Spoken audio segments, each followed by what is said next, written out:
मला माहिती आहे सासूबाईंची तब्येत अजून बरी नाहीये, पण अगं तुझ्या लग्नानंतरचा जावई बापूंचा पहिला वाढदिवस आहे। तो छोटेखानी का होईना पण आपण साजरा करायला हवा। जावई बापूंची खरं तर दृष्टच काढायला हवी। अगं आता सासूबाईंच्या या परिस्थितीत काय नाही केलं त्यांनी।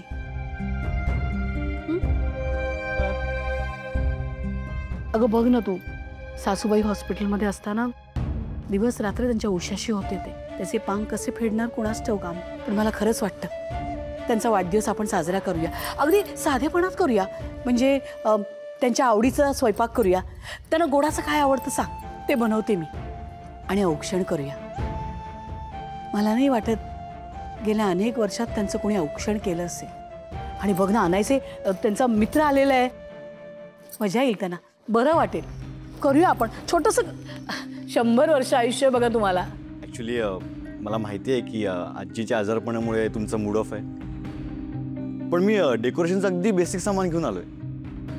अहो सचिनराव, अगदी योग्य केलं तुम्ही। मी आत्ता तिच्याशी हेच म्हणत होते की छोट्याखानी का होईना पण आपण वाढदिवस साजरा केला पाहिजे। तुम्हाला जसं पाहिजे तसं करा तुम्ही। व्यंकी मदत करेल ना? व्यंकी वाढदिवसासाठी सगळं ते आणलंय तयारीसाठी। हां, वाढदिवसाची तू मदत कर। हो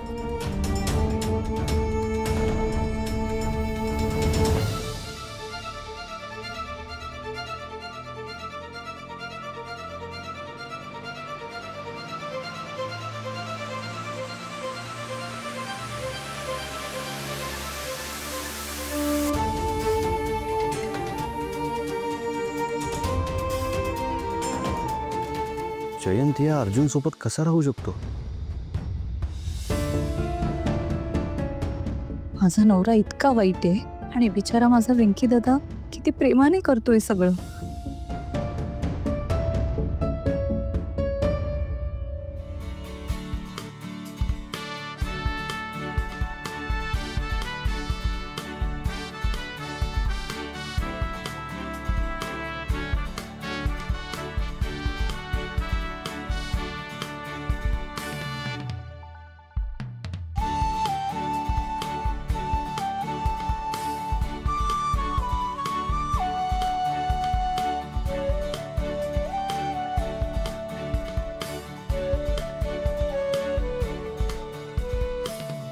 हे बरं झालं बघ, छोटीखानी सजावट पण होईल। आणि आपण आता तू मला सांग त्यांना काय काय खायला आवडतं, म्हणजे वेगवेगळ्या भाज्या कुठल्या आवडतात त्यांना, आणि गोड काय खातात ते। जानू, करूया ना साजरा? हो। अगं हा, तर मग काय करूया? आई मी जरा आले। हा अगं पण काय करूया ते तर सांगून जा। आता त्यांच्या आवडीनिवडी मला कुठे माहिती आहे? जानू पण ना, काय बाई ही पण। अरे देवा, जावई बापू खोलीत अडकले होते, ही गोष्ट खूप मनाला लावून घेतलेली दिसते हिने। नाही पण करू छान तयारी आता।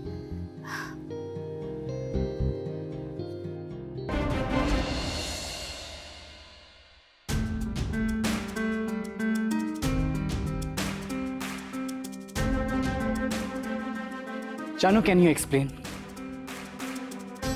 जानू, मी काय विचारतोय? मी लॉक कसा झालो मला सांग। माझ्यामुळे। तुझ्यामुळे? तू मुद्दाम केलंस हे? ऑफकोर्स। का? I mean Y? तू का अशी वागते? काय झालंय तुला मला सांग। कसं वाटलं तुला ह्या रूम मध्ये लॉक झालेलं बघून? मजा आली का भीती वाटली का खूप टेन्शन आलं? मला तर बाबा खूप मजा आली।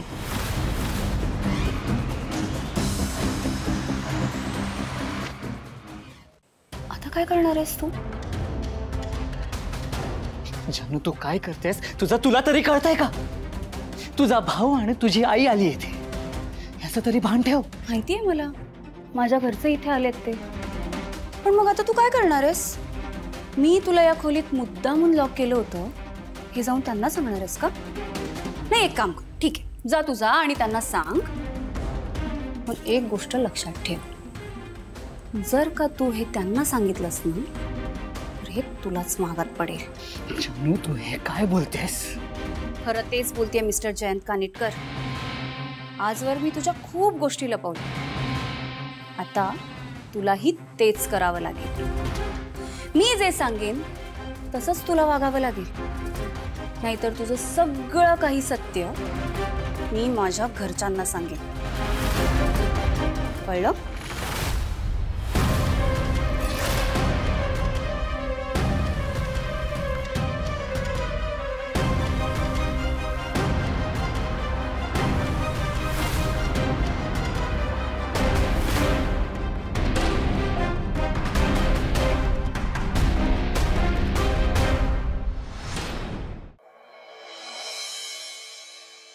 का मी इतकं सगळं सहन करते?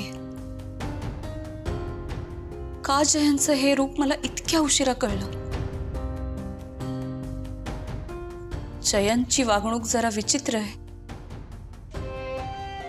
हे मला माहिती असून सुद्धा मी कायम त्याच्याकडे दुर्लक्ष केलं. पण शेवटी जे व्हायचं होतं तेच झालं. ही वेळ आलीच माझ्यावर. कधी कधी असं वाटतं की सगळ्यांना जाऊन सगळं काही खरं सांगावं. याने किती जणांना किती त्रास दिलाय ते. स्वतःच्या स्वार्थापायी कित्येकांना वेठीस धरलंय. सतत माझ्यावर त्याचं प्रेम आहे, माझ्यावर त्याचं प्रेम आहे हे बोलून मला प्रेमाच्या परीक्षेला उभं केलंय. मला शिक्षा केल्यात. हे सगळं काही मला अख्ख्या जगाला ओरडून सांगावंसं वाटतंय.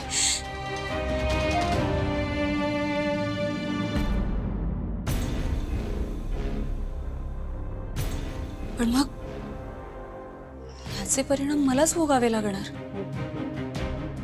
जयंत पुन्हा काहीतरी कांगावा करणार. मला मला कायमचं माझ्या माहेरी निघून जावं लागणार.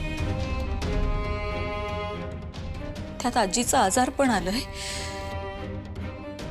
खरंच संतोष दादा आणि हरीश दादाची वेगळीच भांडणं चालू आहेत. आणि त्यात जर का माझं हे सत्य आई बाबांना कळलं तर ते तर पूर्णपणे कोलमडतील. नाही, आता जर का या जयंतमुळे माझ्या आई बाबांना जरा जरी त्रास झाला ना तर ते मी खपवून घेणार नाही. म्हणून आता काहीही झालं